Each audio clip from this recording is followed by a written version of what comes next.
السلام عليكم ورحمة الله وبركاته.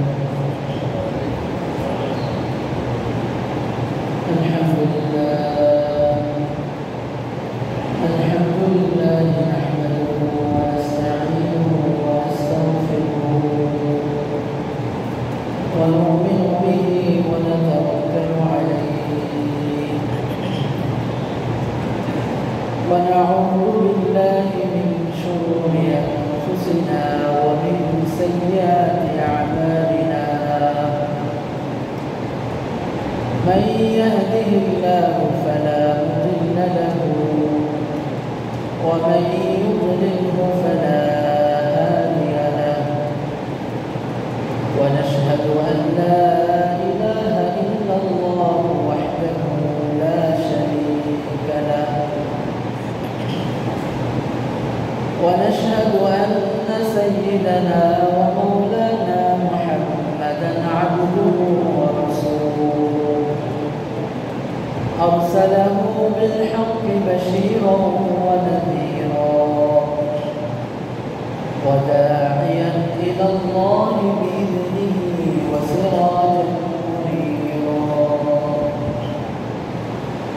صلى الله عليه وعلى آله وأصحابه وبارك وسلم تسليما كثيرا كثيرا. أما بعد فقد قال الله سبحانه وتعالى بعد أعوذ بالله من الشيطان الرجيم: قل إن كنتم تحبون الله فاتبعوني يحببكم الله ويغفر لكم ذنوبكم والله غفور رحيم. وقال الله سبحانه وتعالى: لقد كان لكم في رسول الله أسوة حسنة لمن كان يرجو الله واليوم الآخر وذكر الله كثيرا. آمنت بالله صدق الله مولانا العظيم. وقال رسول الله صلى الله عليه وسلم: كل أمتي يدخلون الجنة إلا من أبى. قيل: ومن يأبى يا رسول الله؟ قال: من أطاعني دخل الجنة ومن عصاني فقد أبى. أو كما قال رسول الله صلى الله عليه وسلم.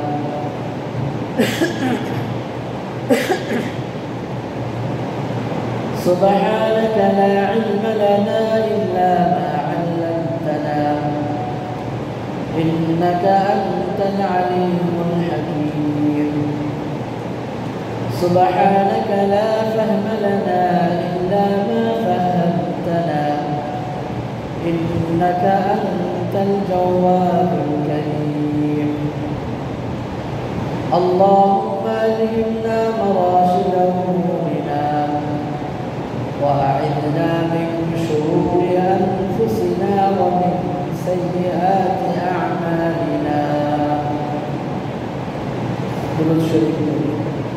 اللهم صل على محمد وعلى آل محمد كما صليت على إبراهيم وعلى آل إبراهيم إنك حميد مجيد. اللهم بارك على محمد وعلى آل محمد كما باركت على إبراهيم وعلى آل إبراهيم إنك حميد مجيد. أستغفر الله الذي لا إله إلا هو الحي القيوم وأتوب إليه. لا حول ولا قوة إلا بالله العلي العظيم أستغفر الله الذي لا إله إلا هو الحي القيوم وأتوب إليه لا حول ولا قوة إلا بالله العلي العظيم أستغفر الله الذي لا إله إلا هو الحي القيوم وأتوب إليه لا حول ولا قوة إلا بالله العلي العظيم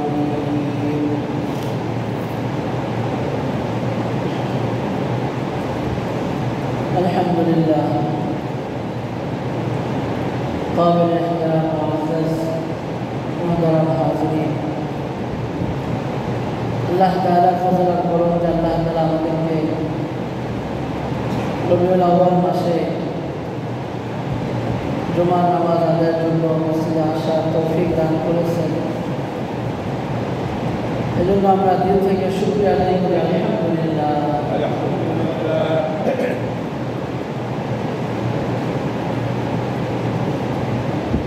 আল্লাহ সুবহানাহু ওয়া তাআলা আমাদেরকে যে দিন দান করছেন পরিপূর্ণ দিন, এটার মধ্যে বাড়ানোর কমানোর কারো অধিকার নাই, সুযোগ। কারণ আল্লাহ সুবহানাহু ওয়া তাআলা বলে দিয়েছেন আল ইয়াউমা আকমালতু লাকুম দীনাকুম, আজ আমি তোমাদের দিনকে পরিপূর্ণ করে দিলাম। ওয়ারাদিতু লাকুমুল ইসলাম দীনা, এবং আমি যেই দিন ইসলাম তোমাদেরকে দিয়েছি এটার উপর আমি সন্তুষ্ট হয়ে গেলাম। এটার থেকে বাড়াইলেও আমি নারাজ, আমি অসন্তুষ্ট। এটা থেকে কমাইলেও আমি নারাজ, আমি অসন্তুষ্ট। বাড়ানো যাবে না, কমানো যাবে না। এক সাহাবী রাসূলুল্লাহ সাল্লাল্লাহু আলাইহি ওয়াসাল্লামের কাছে এসে জিজ্ঞাসা করলেন, ইয়া রাসূলুল্লাহ, জান্নাতের একটা সহজ রাস্তা বলে দেন, কি করলে আমি সহজে জান্নাতে যেতে পারব? ঈমানের পরে কি কি কাজ আমাকে করতে হবে, কি কি কাজ করলে আমি দ্রুত অল্প সময়ের মধ্যেই আমি জান্নাতে যেতে পারব? রাসূল বললেন, ঈমানের পরে সর্বপ্রথম কাজ হচ্ছে নামাজ আদায় করা, সালাত আদায় করা, 5 ওয়াক্ত নামাজ আদায় করা। সাহাবী জিজ্ঞাসা করলেন, 5 ওয়াক্ত নামাজ? বললেন, হ্যাঁ, বেশি করলে তোমার লাভ। 2 নম্বর, রমজান মাসে রোজা রাখা, 30 দিন রোজা রাখতে হবে, 29 দিন রোজা রাখতে হবে। সাহাবী জিজ্ঞাসা করলেন, এই রমজানের রোজায়? বললেন, অতিরিক্ত রাখলে তোমার নেকি, তোমার লাভ, তোমার ফায়দা হবে। 3 নম্বর, যাকাত দিতে হবে যদি তোমার নিসাব পরিমাণ মাল থাকে। সাহাবী জিজ্ঞাসা করলেন, শুধু যাকাত দিলেই হবে? বললেন, যদি অতিরিক্ত দাও তোমার লাভ। 4র্থ বললেন, সামর্থ্য থাকলে হজ করতে হবে। বললেন, হজ কি জীবনে একবার করলেই হবে? একবার করলে হবে, কিন্তু বেশি করলে তোমার, বেশি করলে কি? সাহাবী বললেন, ইয়া রাসূলুল্লাহ, আপনি যা বলছেন আমি যদি তাই পালন করি, আদায় করি, আমি কি জান্নাতে যাব? বলছে, হ্যাঁ, তুমি জান্নাতে যাবে। ইয়া রাসূলুল্লাহ, আপনি আমাকে যা বলেছেন এর চেয়ে আমি বাড়াবো না কমাবো? বলে সাহাবী চলে যাচ্ছেন। রাসূলুল্লাহ সাল্লাল্লাহু আলাইহি ওয়াসাল্লাম অন্যান্য সাহাবীদের দেখে বললেন, তোমরা কেউ যদি জান্নাতি লোক দেখতে চাও তাহলে এই যে লোকটা আমার সামনে থেকে উঠে যাচ্ছে, সে যদি তার কথায় ঠিক থাকে, যা আমাকে বলে গেছে যে বাড়াবেও না কমাবেও না, অর্থাৎ দিনের মধ্যে সে বাড়াবে না কমাবে না, তাহলে সে জান্নাতি। এই লোকটাকে দেখে নাও, এই লোকটা হচ্ছে জান্নাতি। তাহলে এবার আপনারা বলেন, দিনের নামে, দিনের টাইটেল দিয়ে কোনো কিছু বাড়ানো বা কমানোর সুযোগ আছে?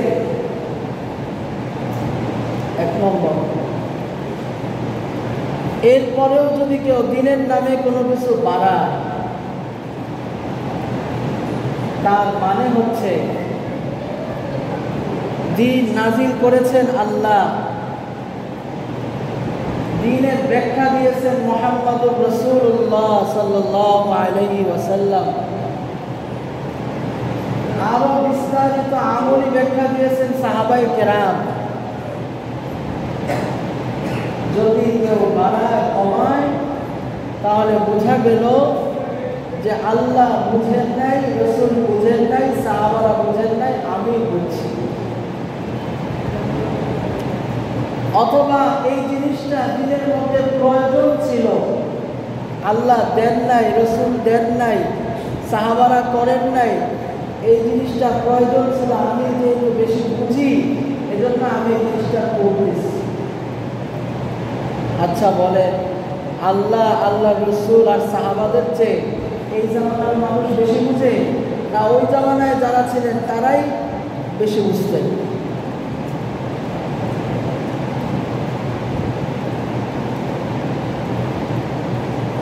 আল্লাহ সুবহানাহু ওয়া তাআলা কোরআনে কারীমের মধ্যে বলে দিয়েছেন, লাকাদ কানা লাকুম ফি রাসূলিল্লাহি উসওয়াতুন হাসানাহ লিমান কানা ইয়ারজুল্লাহ ওয়াল ইয়াওমাল আখির ওয়া যাকারাল্লাহা কাসীরা। তোমাদের জন্য রাসূলুল্লাহ সাল্লাল্লাহু আলাইহি ওয়াসাল্লামের মধ্যে উত্তম আদর্শ আছে। তোমাদের মধ্যে কোন ব্যক্তি? লিমান কানা ইয়ারজুল্লাহ, যে আল্লাহকে চায়। যে কাকে চায়? আল্লাহকে চায়। ওয়াল ইয়াউমাল আখির, এবং আখিরাত চায়। ওয়া যাকারাল্লাহা কাসীরা, এবং যে আল্লাহকে অধিক পরিমাণে স্মরণ করে। এই মানুষগুলো, এই সিফাতগুলো, এই গুণগুলো যে মানুষের মধ্যে আছে, ওই মানুষের জন্য আল্লাহ রসুলের মধ্যেই উত্তম আদর্শ আছে। এর বাইরে যাওয়ার প্রয়োজন নাই, এর বাইরে যাওয়ার প্রয়োজন নেই। আপনারা দেখবেন যারা বেশি বুঝে, রসুলের চেয়েও বেশি বুঝে, আল্লাহর চেয়েও বেশি বুঝে, সাহাবাদের চেয়েও বেশি বুঝে, তাদের অধিকাংশ মানুষ কবিরা গুনাহে লিপ্ত। কবিরা গুনাহে লিপ্ত। আমি বাজারে গেছি, এক ব্যক্তি আমাকে বলতেছে, যার দোকান থেকে সবাই গেছে, বলতেছে হেফাজতিরা সব মাজার ভেঙে ফেলতেছে। হেফাজতিরা সব মাজার কি করতেছে? ভেঙে ফেলতেছে। আচ্ছা, আমি বললাম, ভাই আপনি কি দেখছেন হেফাজতিরা যে সব মাজার ভাঙতেছে? আপনি কি দেখছেন? না, দেখি না। বলেন যে প্রমাণটা কি? বলেন কিসের ভিত্তিতে বললেন? বলে মাজারের বিরুদ্ধে তো হেফাজতিরাই বলে। বোঝানোর উদ্দেশ্য হচ্ছে কওমি উলামায়ে কেরাম, হেফাজতি দ্বারা উদ্দেশ্য। হেফাজতিরাই তো মাজারের বিরুদ্ধে বলে। আমি বললাম যে না, মাজারের বিরুদ্ধে আরো অনেকেই বলে। মাজার করা এটা কি জায়েজ না নাজায়েজ, এটার মাসালা ভিন্ন। মাসালা জিজ্ঞাসা করলে উত্তর পাবেন। মাজারে মোমবাতি দেওয়া, আগরবাতি জ্বালানো, মুরগি দেওয়া, খাসি দেওয়া, এটা একটা র্যাকেট মাসালা। টাকা দেওয়া, এটার মাসালা জিজ্ঞাসা করলে মুফতি সাহেব উত্তর দেবে। কিন্তু আপনি যে বললেন যে হেফাজতিরা মাজার ভাঙে, এটা তো ভুল বললেন। আরও মানুষ আছে যারা মাজারের বিরুদ্ধে বলে, যেমন কথার কথা আহলে হাদিস ভাইরাস, জামাত ইসলামের ভাইরাস, আরও ভাইরাস যারা হক্কানিয়াত বুঝে, কোরআন হাদিস বুঝে, আল্লাহ আল্লাহ রসুলের চাহিদা বুঝে, দ্বীনের হুকুম আহকাম জানে, তারা সঠিকটাই বলবে। তো বললাম যে আপনি কথাটা ভুল বলছেন। এই লোক যে কথায় যেটা বোঝা গেল যে একটা চিন্তা সে লালন করে, সেটা হচ্ছে বেদাতি চিন্তা। তো তার গলায় দেখলাম স্বর্ণের চেন, মোটা গলার মধ্যে কিসের চেন? স্বর্ণের চেন। অধিকাংশ জায়গায় দেখবেন যারা আল্লাহর চেয়ে বেশি বুঝে, ভাই নামাজ মনে করে বসা, নামাজ পড়লে বারান্দায় পড়ে, যারা আল্লাহর চেয়ে বেশি বুঝে, রাসূলের চেয়ে বেশি বুঝে, সাহাবাদের চেয়ে বেশি বুঝে, তারা অধিকাংশই দেখবেন কোনো গুনাহে কবিরার মধ্যে লিপ্ত আছে।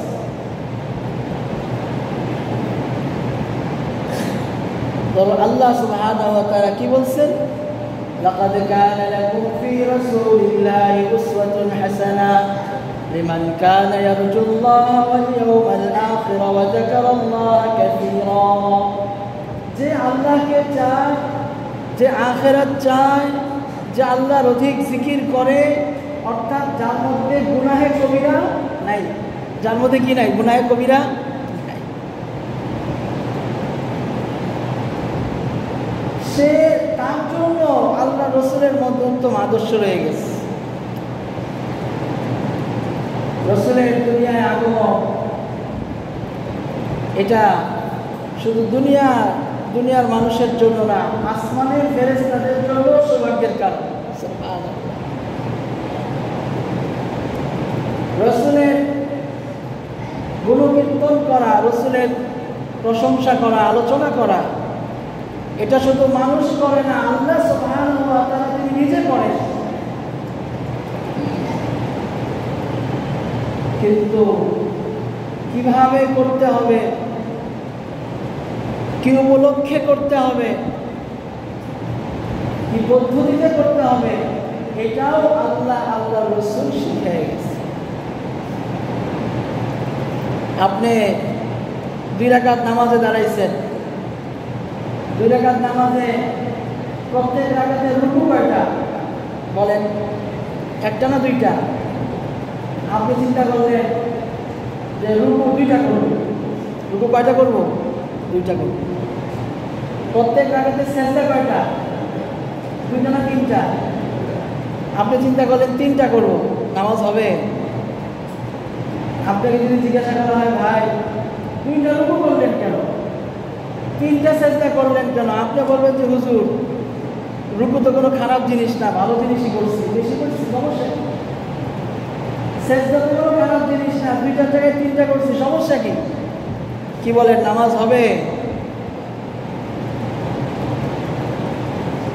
ঠিক আল্লাহর রাসূল সাল্লাল্লাহু আলাইহি ওয়াসাল্লাম যেই দিন আমাদেরকে দিয়ে গেছেন, এটা চাইতে বেশি বুঝলে, বেশি করলে ওটাও আল্লাহর কাছে গ্রহণযোগ্য হবে। পরিষ্কার জন্মদিন পালন করা যদি জায়েজ হইত, জন্মদিন পালন করা যদি কি, জন্মদিন পালন করা যদি জায়েজ হইত, তাহলে সর্বশ্রেষ্ঠ জন্মদিন মুহাম্মদুর রাসূলুল্লাহ সাল্লাল্লাহু আলাইহি ওয়াসাল্লামের জন্মদিনই থাকতো। এবং এটা পালন করার জন্য আল্লাহ কোরআনে আয়াত নাযিল করতেন, রাসূলুল্লাহ সাল্লাল্লাহু আলাইহি সাল্লাম হাদিসের মধ্যে বলতেন, সাহাবারা নিজেরা আমল করতেন। ঠিক কিনা?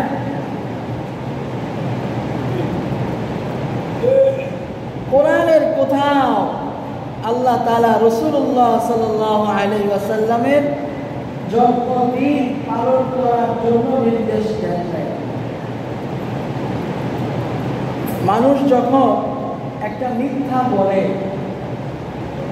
তখন এই মিথ্যাটাকে প্রমাণ করার জন্য আরেকটা মিথ্যা দলিল দেয়। কি বলেন? বিগত সরকার বৈষম্য বিরোধী আন্দোলন হইল,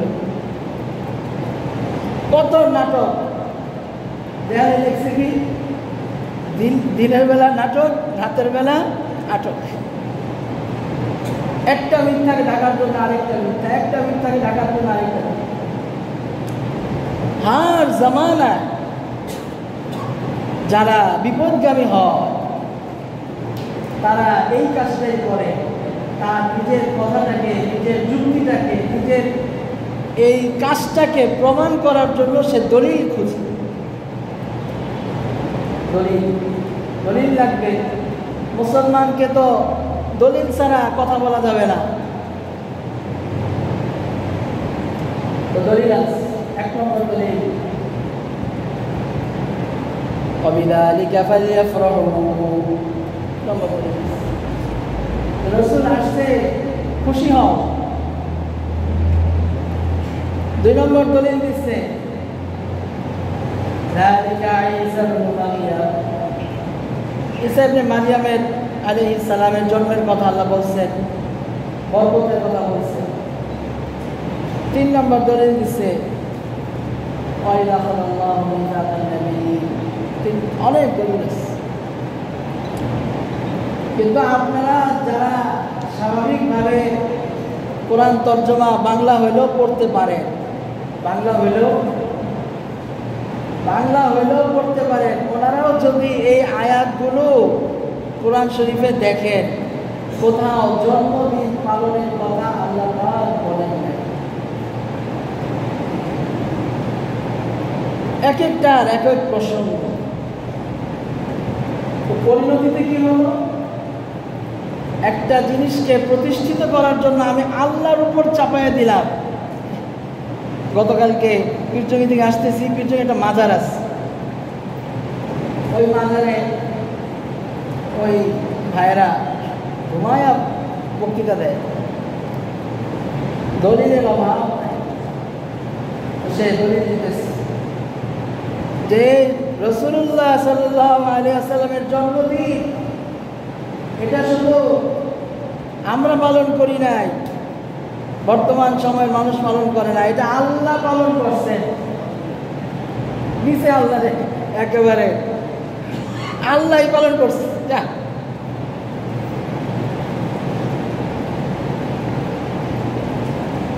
ইয়া রব।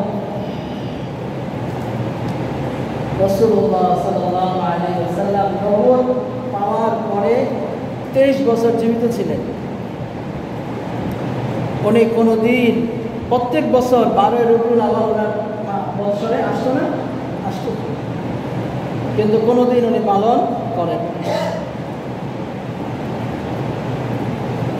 রাসূলের হাদিসের দলিল দেয়। রাসূলের হাদিসের দলিল কি? যে রাসূল পালন করছেন। আচ্ছা, রাসূল কি পালন করলেন? হ্যাঁ, দলিল আছে। কি দলিল? খুব শিক্ষিত মানুষ, এমন শিক্ষিত মানুষ দলিল দেয়।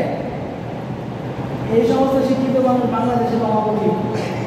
আমেরিকাতে পয়সা এই আগে বাংলায় দলিল দেয়, লেকচার দেয়, এরপরে ইংলিশে লেকচার দেয়। এমন শিক্ষিত দলিল। কি দলিল?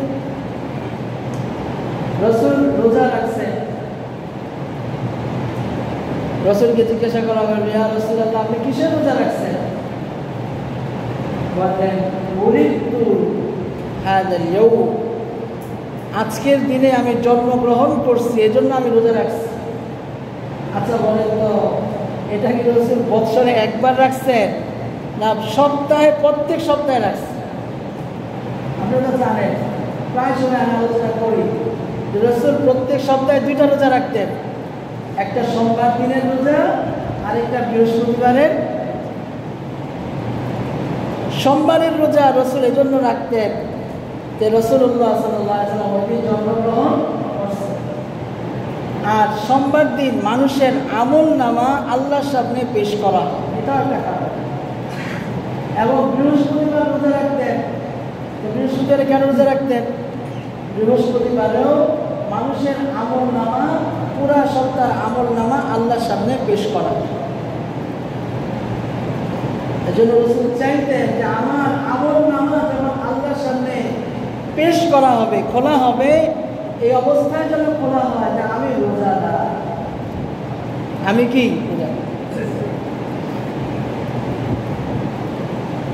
তাহলে এই যে যুক্তিটা, দলিলটা যে রাসূল সাল্লাল্লাহু আলাইহি ওয়াসাল্লাম রোজা রাখছেন, জন্মদিন পালন করছেন, তো জন্মদিন যদি পালন করতেই হয় রসুলের তরিকায়, তাহলে বিরিয়ানিয়াত, জিলপিয়াত আর ওই জশ্নে জুলুসের নামে আলোকসজ্জা, পতাকা টানানো, এগুলো করা যাবে না। করতে হবে কি? রোজা রাখতে হবে। রাসূলুল্লাহ সাল্লাল্লাহু আলাইহি ওয়াসাল্লাম প্রতি সোমবারে রোজা রাখছেন, আপনি প্রতি সোমবারে রোজা রাখেন। রাসূলুল্লাহ সাল্লাল্লাহু আলাইহি ওয়াসাল্লাম প্রত্যেক বৃহস্পতিবারে রোজা রাখছেন, আপনি প্রত্যেক বৃহস্পতিবারে রোজা রাখেন। কিন্তু আপনার লেবাস, আপনার বডি, এই স্ট্রাকচার দেখে মনে হয় না যে আপনি রাসূলের প্রকৃত আশিক হয়ে আপনি প্রত্যেক সোমবার আর বৃহস্পতিবার রোজা রাখেন। কারণ যে ব্যক্তি প্রত্যেক সোমবার আর বৃহস্পতিবার রোজা রাখবে তার পেট কখনো বাড়বে না। তার পেট কি কখনো? আপনার শারীরিক কাঠামো দেখে মনে হয় যে আপনি 3 বেলা খান না, আপনি আরো সাথে আরো 3 বেলা 6 বেলার আহার গ্রহণ করেন। তো খাওয়া যদি ধান্দা হয়, বহু ধান্দাই করা যায়, কিন্তু দিন যদি মাকসাদ হয়, আসল হয় যে আমি দিন আল্লাহ আল্লাহ রসুলকে চাই, আল্লাহ আল্লাহ রসুল যেটা বলছেন, তাহলে আল্লাহ রসুলের কথার বাইরে যাওয়ার কোনো সুযোগ নেই। এই জন্মদিনটা আসলো থেকে, এই জন্মদিনটা আসছে ঈসা আলাইহিস সালামের ক্রিসমাস ডে থেকে। ঈসা আলাইহিস সালাম, আল্লাহ তাআলা ওনাকে আসমানে উঠায় নেওয়ার 300 বছর পর্যন্ত এই 25শে ডিসেম্বর ক্রিসমাস ডে ছিল না। ঈসা আলাইহিস সালামের কোনো হাওয়ারি, সাহাবী, সহযোগী এই ক্রিসমাস ডে আবিষ্কার করে নাই। কিছু লোক আবেগপ্রবণ হয়ে এটা আবিষ্কার করতে শুরু করলো। তখন হাওয়ারি তারা ছিলেন, তারা বললেন এটা তোমরা কি করো? মাথা দিলেন, নিষেধ করলেন, বললেন যে আমরা এই দিনে ঈসা আলাইহিস সালামের কিছু আলোচনা করব। ভালো কাজ। শয়তান সবসময় ভালো স্রোতেই ধোঁকা দেয়। আচ্ছা শুরু করো। তো গির্জায়, চার্চে তারা আসতো, পাদ্রী কিছু পড়ে শোনায় দিত। দেখে মানুষজন জমে না, যুবকেরা আসে না, যারা একটু সম্পদশালী, যাদের পকেট থেকে নিজের পকেট ভারী করার উদ্দেশ্য, এই সমস্ত লোকগুলো আসে না। ওগুলো কি করা যায়? গান বাদ্য লাগাও, মদ লাগাও। এরপরে আস্তে আস্তে আস্তে আস্তে এমন বিকৃত হলো যে বর্তমানে ক্রিসমাস ডে আপনার 25শে ডিসেম্বর, এখন আর ওই ঈসা আলাইহিস সালামের কোনো আলোচনা নাই। যদি বর্তমান প্রেক্ষাপট এর পর্যালোচনা করেন, দেখেন, দৃষ্টি দেন, দেখবেন এই দিনে যেই পরিমাণ মদ পান করা হয়, সারা বছর এই পরিমাণ মদ পান করা হয় না। এই পরিমাণ জিনা হয়, ব্যভিচার হয়, দুর্ঘটনা ঘটে, ধর্ষণ হয়, সারা বছর এই পরিমাণ। উৎসবের দিন। এক বাদশাহ রাসূলুল্লাহ সাল্লাল্লাহু আলাইহি ওয়াসাল্লামের ইন্তেকালের 600 বছর পরে সে চিন্তা করলো হিন্দুদের রসম রেওয়াজ দেখে যে মুসলমানরা ওইদিকে যায়, মুসলমানদেরকে এদিকে টানার জন্য উনিও একটা উরুষের মতন করলো, জিলাপি মানুষকে খাওয়ানোর জন্য 12 রবিউল আউয়াল নামে শুরু করলো, মিলাদের নামে শুরু করলো। এগুলো রাসূলুল্লাহ সাল্লাল্লাহু আলাইহি ওয়াসাল্লামের যুগেও ছিল না, সাহাবাদের যুগেও ছিল না। 4 ইমাম, ইমাম আবু হানিফা, ইমাম শাফিঈ, ইমাম আহমদ ইবনে হাম্বল, ইমাম মালিক, ওনাদের জিন্দেগিতেও ছিল।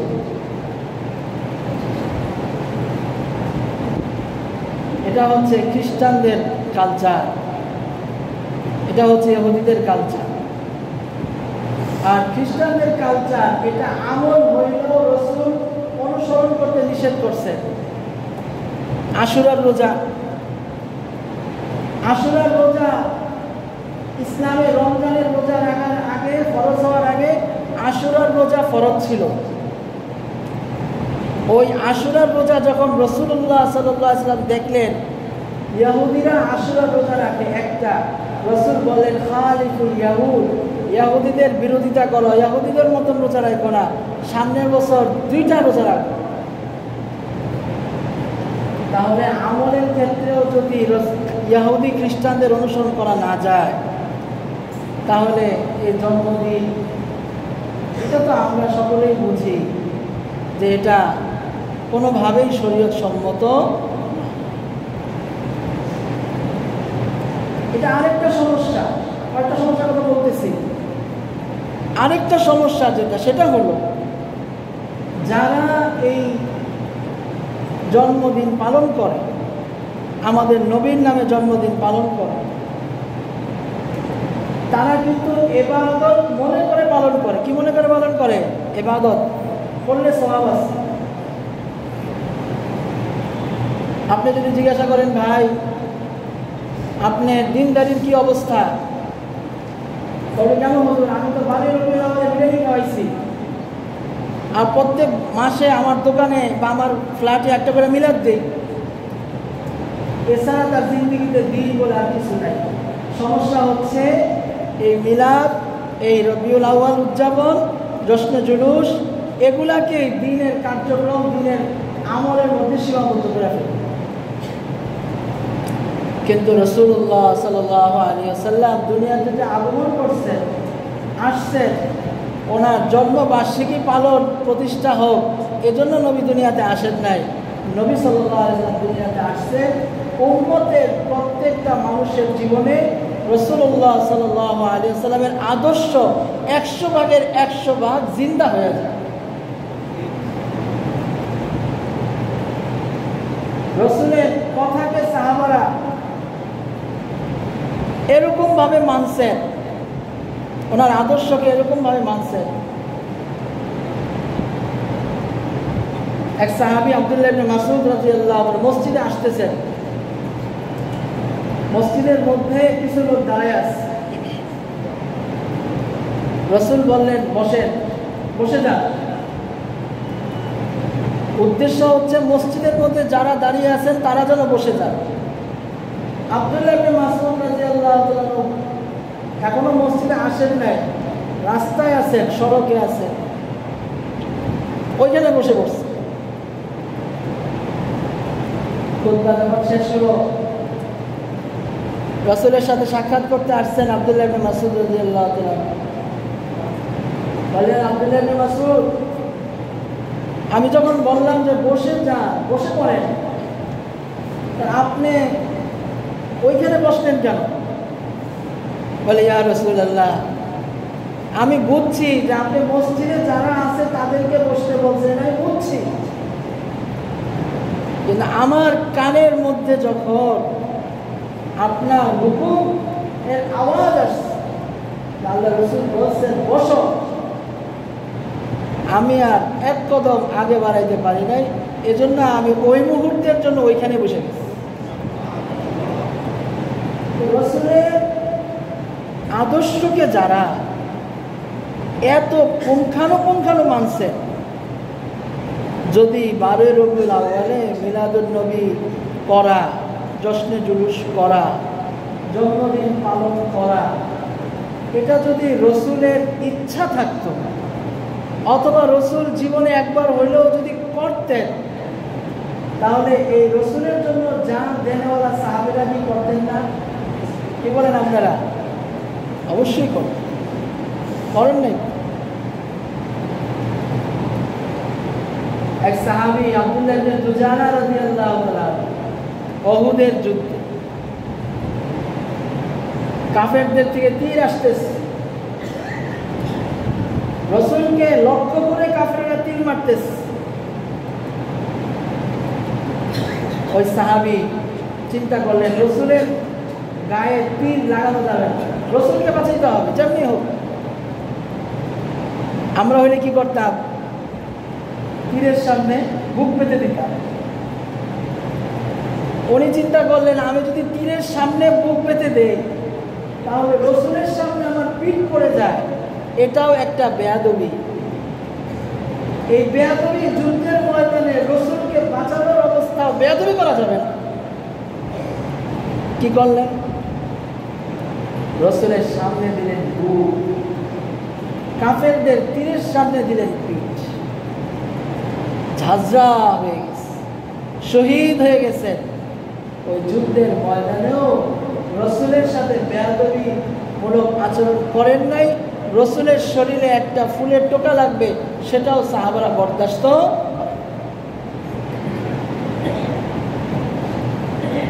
বুঝেন? সাহাবাদের দিলের মধ্যে আমাদের মতন দুধ খাওয়াই না, মহব্বত না। লাইলাকে সবাই মহব্বত করে, একটা ঘটনা রেওয়াজ আছে, মানুষ জানে। আসল মহব্বতকারীকে এটা দেখার জন্য একটা পরীক্ষা লাগাইছে, যে তার এক বাটি রক্ত লাগবে, কে দিবে? সবাই আসছে তার মেহমানদারি গ্রহণ করার জন্য। এত মানুষের কেমনে মেহমানদারি করবে? সবাই তার আশেক দাবি করতেছে। তো বলছে যে এই তোমাদের যে প্রেমিকা, সেই বাটিটা দিচ্ছে আর ছুরি দিচ্ছে, শরীর থেকে কেটে এক পেয়ালা রক্ত চাইছে। যে রক্ত দিতে পারবে সেই আসল প্রেমিক। লাইন চলছে, কেউ রক্ত দিতে রাজি না। আজকে আমাদের অবস্থা হচ্ছে, আমরা হচ্ছি রসুলের আশেক। কেমন আশেক? খাওয়ার সময়ের আশেক। কোন কোন প্রোগ্রাম করলে, কোন কোন অনুষ্ঠান করলে খাওয়ার আয়োজন করা যায়, নিজেও খাওয়া যায়, আর 10 জন মানুষের থেকে খাওয়ার টাকা নিয়ে তারা খাইলে খাইলো, না খাইলে না খাইলো, আমার খাওয়াটা পরিপূর্ণ হইল, এই ব্যবস্থাটা করা যায়। আমরা হইলাম ওইরকম। ভাই, আপনারা কষ্ট পাইতেছেন জানি, কিন্তু এগুলো সত্য না মিথ্যা? সাহাবারা জান দেওয়ার আশেক ছিলেন। আব্দুল্লাহ ইবনে হুযায়ফা রাদিয়াল্লাহু তাআলা ইরান জয় করার জন্য গেছেন কিসরার দরবারে। যখন গেছেন, সাথে আরেকজন সাহাবী ছিলেন, হযরত রাবিয়া ইবনে মুআয রাদিয়াল্লাহু। তো উনি যখন রাজদরবারের গেটে পৌঁছেন, তো দারোয়ান আটকেছে, বলে তুমি যে পোশাক নিয়ে আসছো, এই পোশাকে রাজদরবারে ঢুকানো যাবে না। কিসরা তাদেরকে, মুসলিম বাহিনীকে ডাকছে যে তোমাদের সাথে কথা বলি, যুদ্ধ ছাড়া যদি পার পাওয়া যায়। আমরা যে রসুলের পোশাকটা নিয়ে আসছি, এই পোশাকটা একটু ধুলোমলিন হইতে পারে, যেহেতু সফর করে আসছি, কিন্তু এই পোশাক পরে তোমাদের রাজকীয় পোশাক পরে রাজদরবারে যাব না। এবার রাজাকে যে জিজ্ঞাসা করো, আমরা কি আসবো না ফিরে যাব?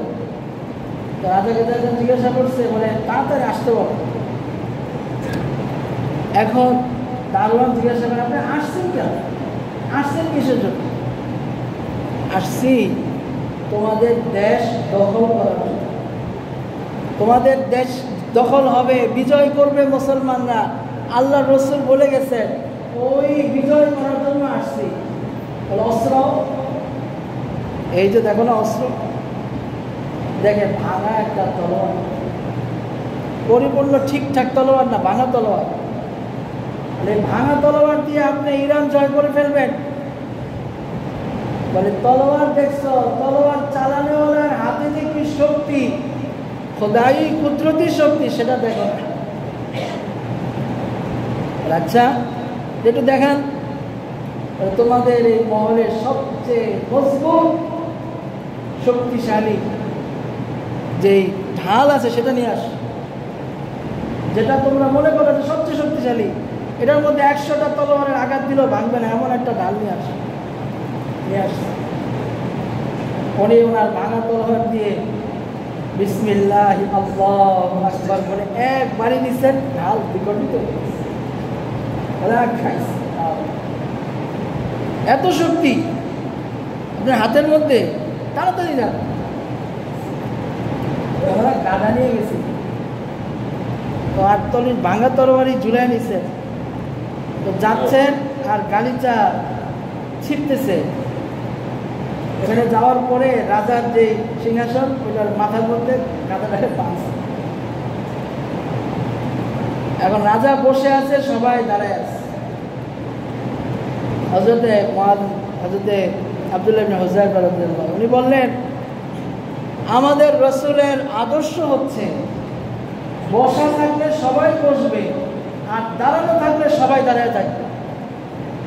আপনি বসা, আমরা দাঁড়ায় থাকবো, আপনি আমাদের সাথে কথা বলবেন, হবে না। হয়তো আপনিও দাঁড়ান, হয়তো আমাদেরকেও বসার ব্যবস্থা। আচ্ছা আসছো কেন, কিসের জন্য আসছে? আসছি আপনাদের দেশের মাটি নেওয়ার জন্য।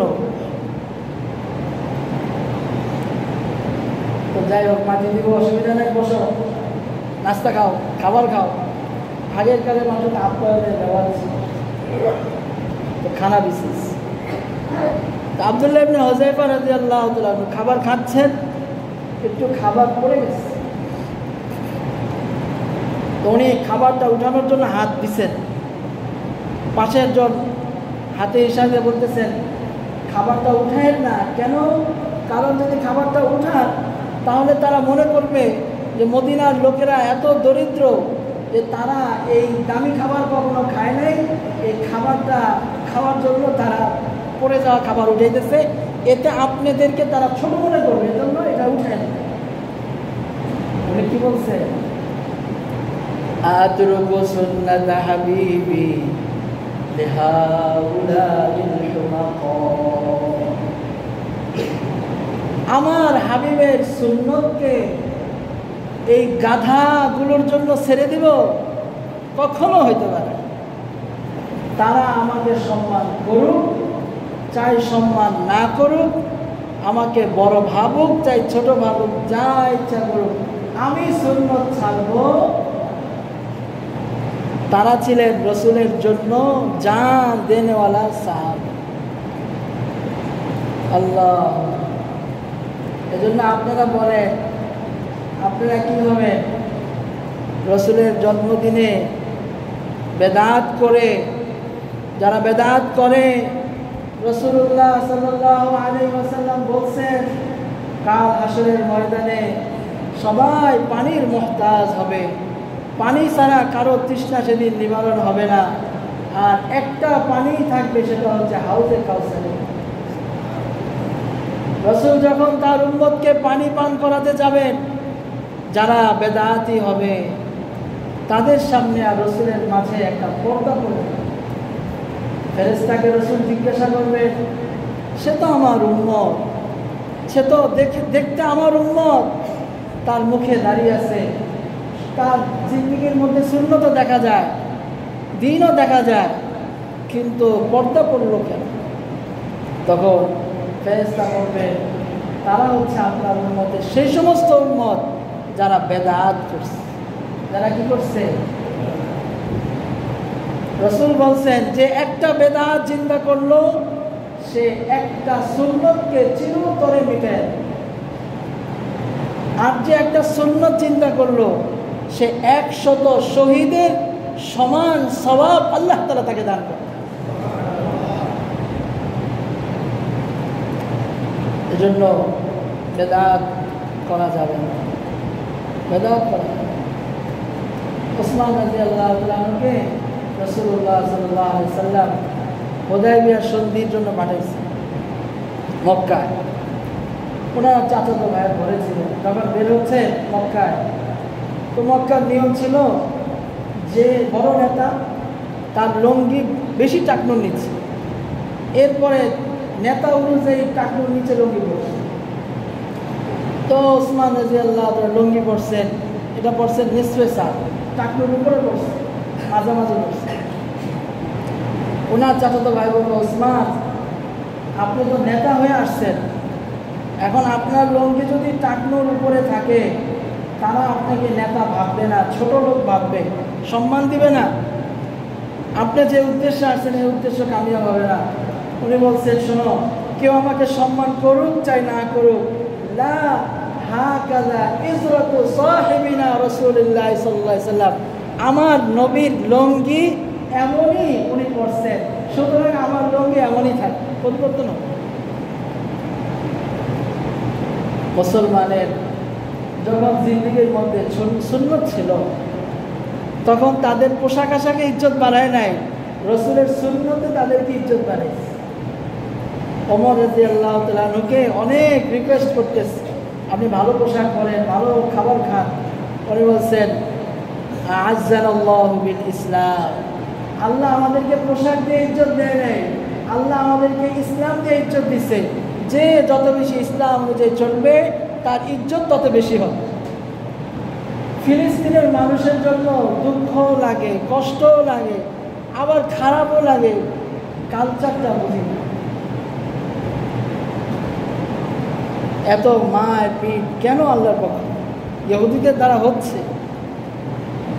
তাদের জিন্দগির মধ্যে সুন্নত, আমাদের মধ্যে এখন সুন্নত বিলুপ্ত হয়ে গেছে।